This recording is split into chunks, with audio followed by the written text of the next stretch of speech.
What's up, guys? It's Sammy Geek back here with another video, and today I want to touch base with you guys on a hands-on on the Fold 3 from a Note 20 Ultra user. So I've got a couple things to report here, and I'm not going to talk about specs. I've seen every video that's been out there, and everyone's like hands-on, and then they don't actually do hands-on. They talk about the specs for 8 minutes. Like, I don't want to hear the specs anymore. I want to know, what is this thing like when you hold it? From someone who owns a Note 20 Ultra or a Fold 2 or has had both those phones. And so that's what I'm here to tell you guys today. I just did my nerd tour, and I went around to an AT&T store and a Verizon store, and I was able to see one of the phones. This is key now. One of them that was not attached to the strap. So they actually had not set the phone out yet on the display. So the guy was kind enough to go in the back and get it for me. And I actually got a hands-on on the real phone, not strapped to the wire, the security wire. So I have a hands-on perspective of the actual phone, and then I went to the Verizon store, which is behind me, and I was able to see it live and actually play with the live display. The other one was not set up yet. So a couple different reactions. All right, first of all, hands-on from a Note 20 Ultra user. Hands-on, it is definitely what they say. It's more like a foldable tablet than it is a foldable phone, which is okay, because if that's what you want, then that's what you're gonna get. So far, 2 thumbs up. I'm very, very impressed with this phone. As you guys remember, as I stated or said on my first video, or my last video, I should say, I was talking about this thing has to, in order to be a winner, it has to be, because it's bringing everything else. It's bringing the IP rating and the more durable screen and everything that we want. But it has to be more pocketable. When I was able to hold the phone that was not attached to the security strap, 2 or 3 general impressions kind of came to mind. One, my very first thought was, when I got my hand on the phone, was, wow, this thing is like the Bentley of cell phones. Like, $1,800. It seems like a lot. People are saying, it's a lot of money, but wow, the build quality is there, you guys. I assure you of that. If you haven't had hands-on yet of this thing, it is top notch. And next was kind of the color.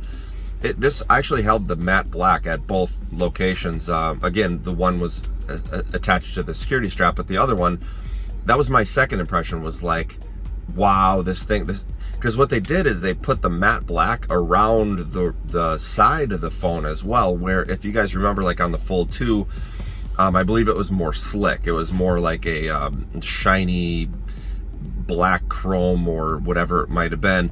And this one had that kind of matte finish wrapped around it, so it's like all blacked out in like matte black. It is super like big pimpin' and very expensive feeling. So $1,800 is a lot of money, but you can feel the technology that went into this thing. So I had the Fold 1, I've used the Fold 2, I had the Flip 5G, the original Flip. I'm rocking the Note 20 Ultra right now, and I don't know if you guys can tell, but my enthusiasm is through the roof for this thing, because it felt so premium. It was just opening and closing the device, felt great. And the big part was, for me, is how does it feel in the hand? And it feels freaking great. It is much more well-rounded. It is basically a much more polished version of the Fold 2. So people are gonna downplay that on their video. They're gonna spend 8-9 minutes talking about specs, and they're gonna spend 30 seconds telling you how it's different, how it feels different as a daily driver. And yeah, obviously I can't daily drive the phone, but I can tell you, as a phone geek and having held these things long enough and played around with the Fold 1, the Fold 2, and then of course, you know, all of the Note series, it's awesome. It's thicker, there's no doubt about that. It's heavier, but you can feel that they lightened it up this year. You can feel that they smoothed everything out. You can feel that the glass feels more like glass. The Fold 2, you could see the screen protector, and it looked like crap. I don't know, it felt like crap. Most people took it off. This one, honest to God, it feels like glass. If you dug your fingernail in it, you'd probably feel a softer screen, but it felt impressive. like, I was thoroughly impressed with the inside screen. I was thoroughly impressed with the outside screen. Now, I know the outside screen, everybody, again, they're passing up on this. They're saying it's identical. It's the exact same size. It is not the same size. It's a tiny bit wider, a little less tall, but even if it's just a hair, they made a slight improvement there. But again, overall, the experience as a tablet, I also tried YouTube. That was freaking awesome, because you get on the top left-hand corner, you see the video. I gotta roll my window up here, there's sirens. On the top left-hand side, you see the video, and then on the right-hand side, you can scan through videos and the comments, and then you see a description on the bottom left. And it, by default, it did that. So I was like, this is awesome. The sound is, you could feel the bass through the speakers. And I don't know why I'm so excited about that, but the speakers are freaking awesome. I could see setting it up, like putting on Spotify or whatever and setting it into that display mode where it sits, and then putting it up against the counter, the back wall in like the kitchen or something, and you could use that as your kitchen speaker. It is after my hands on today, it is very, very much a media consumption. I'm getting shadows all over my face. Media consumption device. That is the intention of this thing. It is a foldable tablet that is also a phone. It is not a phone first. So if that's what you're looking, if you're looking for a phone and that's what you need, then stick with something like a Note 20 Ultra, which I'm recording on right now. If you want that ability to, well, number one, consume content, and number two, people are going to be jealous when they see this thing. They're going to be freaking wowed. They're going to say, holy crap, that is amazing, because now Samsung has hit that bar. The camera, it's so-so. I think that was kind of so I was able to test that out a little bit. I don't care.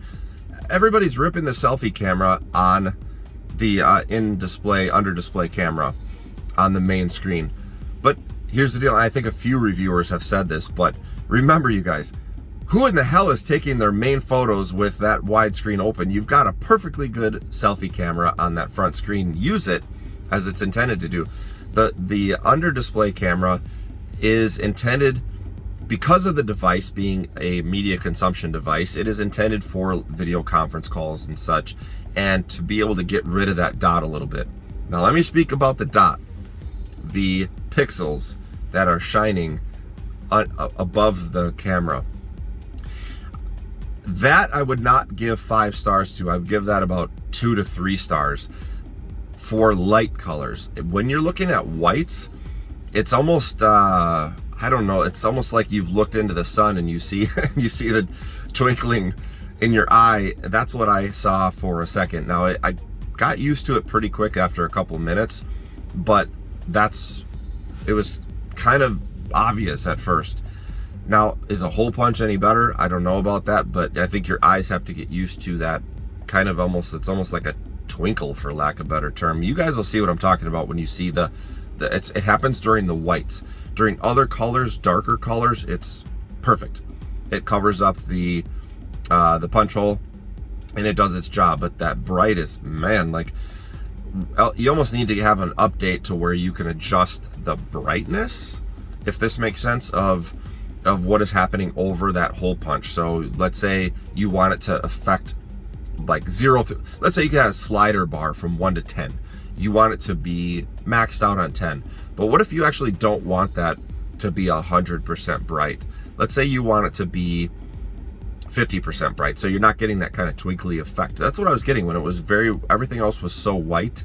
You're getting that twinkle effect. Now maybe you could adjust that down to a 5 or something. So that was the one kind of thumbs down that I would give the device, but I think you'd probably really get used to it so easy.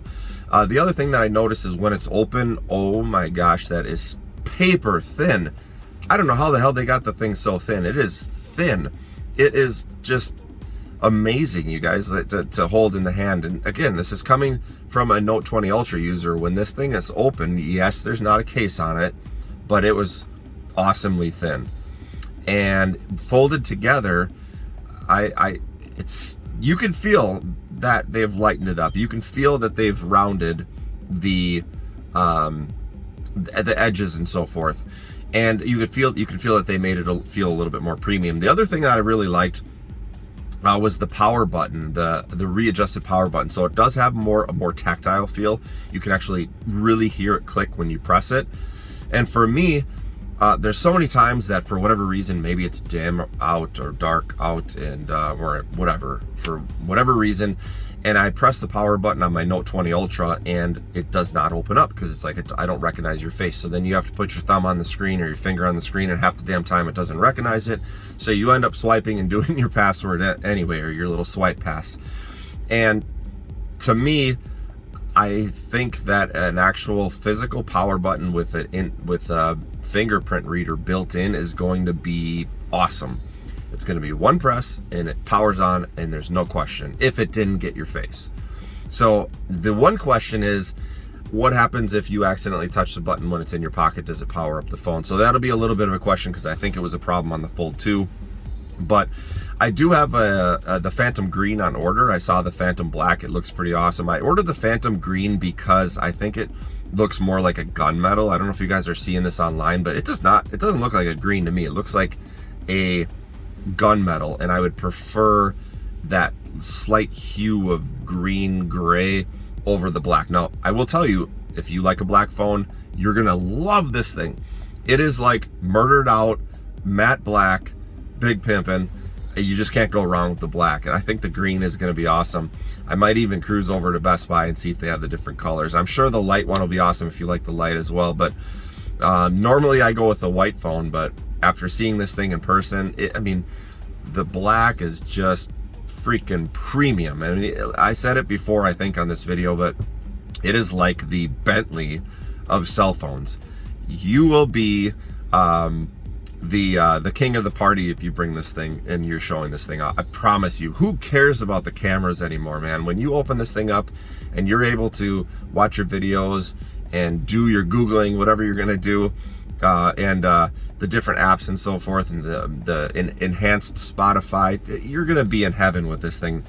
$1,800, forget it. It's expensive as hell, but you are getting $1,800 worth, you guys. If personally, I think Samsung should have upgraded the cameras and just said, screw it, we're gonna charge $2,000 again. But for what they did, major kudos. All of the upgrades, I'm so excited about how that screen feels. It feels like real glass. And the other thing I noticed is it didn't leave a lot of fingerprints. I wasn't trying to scratch the screen, but I'm kind of rubbing my hand on it a little bit firmer to see, because I noticed as a sidebar, a side note, the original Fold 2 and the Flip 5G, that screen protector was junk. You would put your finger on it. If your finger had anything on it, it would literally put these micro scratches. And I don't know if I'm overly picky. Maybe you guys know what I'm talking about here, but you get like these micro scratches like within 2 days. This one seems like it's literally, like they said, 80% more durable. So major kudos to them for that. Major kudos for them to make this feel more rounded. You know, they could have stepped it up a little bit further in other areas like the cameras and stuff like that. But would have, should have, could have. The next generation down the road will be that. Right now, what you have is a foldable tablet that is also a phone. Don't forget that when you guys are shopping and buying this thing. If you want a phone and a top-of-the-line camera, get a Note 20 Ultra. If you want a foldable tablet that will impress you every time you open it up, that you will feel the thinness of it and be amazed, then the Fold 3 might be for you. If you have the fundage to throw around, because it's not a cheap phone. That is the, but it is what it is. Is a Bentley cheap? Is a high-end Mercedes cheap? No, you're going to pay for it. You're going to pay for to be in the exclusive club of the Fold 3. You're damn well going to pay for it, just like you did for the Fold 1, the Fold 2, the first version of the Flip 5G, all super expensive phones. And you wanted to be in that exclusive club, you wanted to be an early adopter, you were going to pay for it. So this is bottom line, just to put a bow on this conversation, Samsung has done some fantastic things with this phone. I know I am in.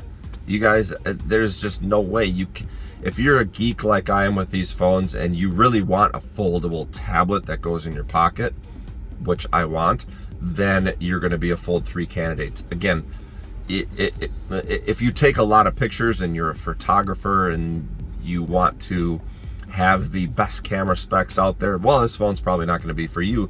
But you could get the Fold and carry a regular camera with you. I mean, that's about the only option I can think of. So for me, I don't know. The big deal for me with the Fold 3 is to be able to take images that look clear and crisp. It doesn't have to be super fancy, but then to be able to show, as you guys can see, I have a child seat in the back and we have a baby. We take a ton of pictures and I want to be able to open this thing up and slide through and show pictures on the full screen to my family and friends. And that is what you just cannot beat in any way, shape, or form with the Fold 3. So if you guys have any questions about my hands-on, leave me a message, and I hope that you all appreciate the content and got something out of this. Forget the specs, you all know the specs. Let's talk about real world. What is it like to see? What is it like to hold in your hand, especially when it's not tied to a security strap, which that's gonna skew the whole hands-on experience. So peace out, guys. Talk to you soon.